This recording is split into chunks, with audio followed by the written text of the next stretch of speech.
पंढरपूरच्या वारीमध्ये समाज प्रबोधनासाठी अनेक घटक झटत असतात। सामाजिक संघटना असतील, विद्यार्थी संघटना असतील किंवा इतर संघटना असतील, विविध पद्धतीने वारकऱ्यांचं प्रबोधन करण्याचं काम करत असतात।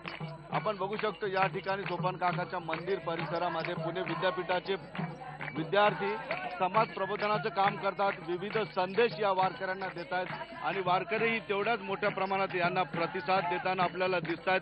स्वच्छतेचा संदेश असेल, मुलींच्या जोपासनेचा संदेश असेल किंवा पर्यावरण सांभाळण्याचा संदेश असेल, विविध संदेश वारकऱ्यांना या ठिकाणी देत असतात। माझ्यासोबत पुणे विद्यापीठाच्या या संघाचे हेड आहेत। मला एक सांगा की काय तुम्ही संदेश देताय वारकऱ्यांना? नमस्कार। गेली 10 वर्ष समर्थ भारत अभियानांतर्गत पुणे विद्यापीठ, राष्ट्रीय सेवा योजना आणि विद्यार्थी कल्याण मंडळ सामाजिक या वारीमध्ये एक सामाजिक विषयांची जनजागृती करण्यासाठी गेली 10 वर्ष हा प्रयत्न करीत आहे। गेली 10 वर्षामध्ये आम्ही विविध पद्धतीचं काम केलं आहे। मग पर्यावरण वाचवा असेल, वडकी नाल्याच्या या ठिकाणी जो दिवे घाटाच्या पायथ्याशी आहे त्या ठिकाणी दरवेळी आम्ही जवळजवळ 5 ते 6 हजार बीजांचे बीजारोपण आणि त्याचबरोबर वृक्षारोपण करत असतो।